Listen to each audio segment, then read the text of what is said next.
ఒక గోన్ సచ్చిలో పెద్ద పెద్ద బండలేసి తీసుకొని పోయినట్టుంది కదా, నాకే ఎట్లానో ఉంది. ఇప్పుడు చూడండి ఎలా చీలిపోయింది అది. ఒక్కసారి పొట్టని నిలిస్తే ఆంజనేయం గుండెని నిలిస్తే రాముడు వచ్చినట్టు నేను షర్ట్ నిలిస్తే పొట్ట అయితే వచ్చేసింది.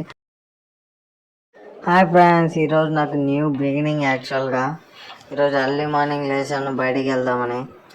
ఒక మంచి ప్లాన్ అయితే ఉంది బయటికి వెళ్ళాకి. మా ఫ్రెండ్స్ అంతా కలుస్తున్నాము. ఇది మా ఇంటి బయట సైడ్ నుంచి ఒక వ్యూ, అది ఊరికే చూపిద్దాం అనిపించింది. ఇక్కడ ఒక షర్ట్ ఉంది కదా, ఈ ఎరుపు షర్టే మనం వేసుకొని బయటికి వెళ్తున్నాం. ఈ షర్ట్ ఒకసారి చూడండి ఎలా ఉందో. చూసారుగా, ఒకసారి దీన్ని క్లియర్గా అయితే మీకు చూపిస్తాను.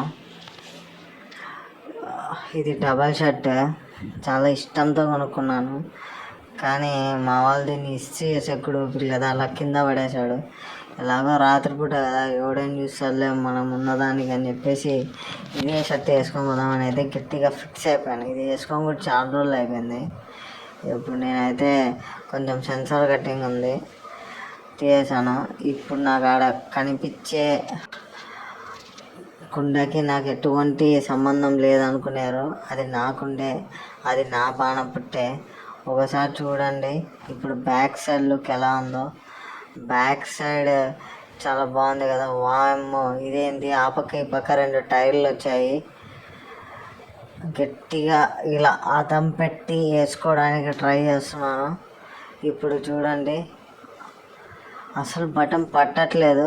సరే కొంచెం టైట్ చేసి పట్టించేకైతే ట్రై చేశాను, పట్టింది. వాయమ్మో, ఇది కడుపు కాదు, ఒక పెద్ద గుట్టలాగుంది. ఇప్పుడు దీన్ని వేసుకొని బయటికి పోతే మన పరిస్థితి ఏమి అసలు. అంతే అంతే. ఒక గోన్ సచ్చిలో పెద్ద పెద్ద బండలేసి తీసుకొని పోయినట్టుంది కదా, నాకే ఎట్లానో ఉంది. ఇప్పుడు చూడండి ఎలా చీలిపోయింది అది. ఒక్కసారి పొట్టని నిలిస్తే ఆంజనేయం గుండెని నిలిస్తే రాముడు వచ్చినట్టు నేను షర్ట్ నిలిస్తే పొట్ట అయితే వచ్చేసింది. నాకు ఇది ఎట్లా అనిపిస్తూ ఉంది.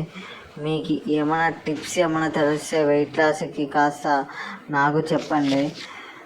నాకైతే నా కడుపుని కాస్త తగ్గించుకోవాలని అయితే ఉంది. దయచేసి వెయిట్ లాస్ టిప్స్ అయితే కామెంట్స్ అయితే